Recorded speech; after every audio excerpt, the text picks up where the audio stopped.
In this video, we'll show you how to properly change the battery for your HRM-Fit heart rate monitor. You will need your HRM-Fit and a CR2032 coin battery.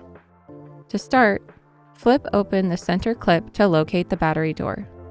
Use a coin or large flathead screwdriver to rotate the battery door counterclockwise until it comes loose. Then lift the battery door tab. Flip over the battery door to reveal the battery nested in the door.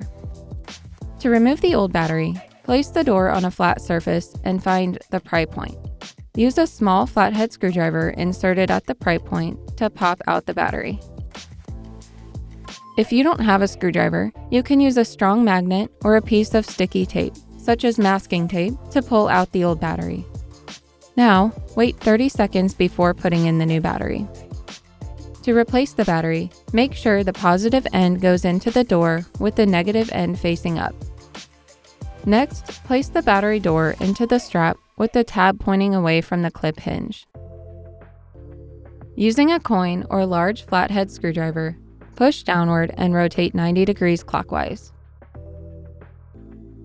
Check to make sure the door is sealed properly and flush with the heart rate monitor. This ensures moisture won't get inside.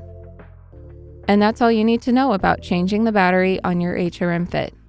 Thanks for watching. For more help, visit support.garmin.com.